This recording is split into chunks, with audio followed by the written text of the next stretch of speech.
এটি একটি বিশেষ মহিলা কারাগার। এখানে শুধু বন্দিরাই নয়, জেলর এবং প্রহরীরাও সবাই সুন্দরী নারী। গুজব আছে এটি নাকি পুরুষদের জন্য এক স্বর্গরাজ্য, কিন্তু বাস্তবে এটি নারী বন্দীদের জন্য এক জীবন্ত নরক। তারা প্রতিদিন ভয় ও আতঙ্কে দিন কাটায়। যদি কেউ সামান্য অবাধ্য হয়, তাকে নারী প্রহরীদের রাগের শিকার হতে হয়। শক্ত শরীরের মেয়েদের এত মারা হয় যে তাদের দেহে আঘাতে চিহ্নে ভরে যায়, আর দুর্বলরা সরাসরি জ্বলন্ত ছুল্লিতে নিক্ষিপ্ত করা হয়। এমন নির্মম পরিবেশে নারী বন্দীরা শুধু নিঃশব্দে কষ্ট সহ্য করে বেঁচে থাকে, ভয় পায় যে পরবর্তী দুর্ভাগ্য তাদের ওপরই না আসে। বেলা নামের এক নারীকে যাবজ্জীবন কারাদণ্ড দেওয়া হয়েছিল। কারাগারে প্রবেশ করেই সে বুঝতে পারে এই বন্দীদের মধ্যে ক্ষমতার খেলাটা কেমন। বাইরে থেকে তারা বন্ধুত্বপূর্ণ মনে হলেও গোপনে প্রত্যেকে নিজের রহস্য লুকিয়ে রাখে।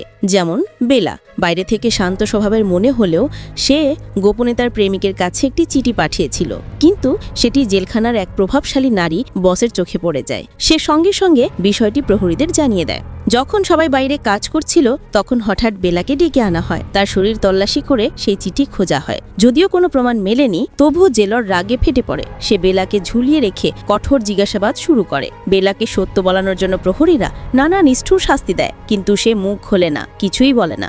অবশেষে নির্যাতনের মধ্যেই বেলা তার জ্ঞান হারায়। তখন প্রহরীরা তাতে সেলে ফেলে দেয়। অন্য বন্দীরা ভয় পেয়ে দূরে সরে যায়। শুধু এক দয়ালু বন্দী তাকে শয্যায় তুলে দেয়। এই মানবিক আচরণ বেলাকে গভীরভাবে স্পর্শ করে, তাই সে সেই মেয়েটিকে জানায় তার জেল ভাঙার পরিকল্পনা। যদিও মেয়েটি প্রথমে এটা পাগলামো মনে করে, শেষ পর্যন্ত সে যোগ দেওয়ার সিদ্ধান্ত নেয়। পার্ট 2 দেখতে হলে ভিডিওতে একটা লাইক করে চ্যানেলটি সাবস্ক্রাইব করে দাও, আর কমেন্টে লিখো পার্ট 2।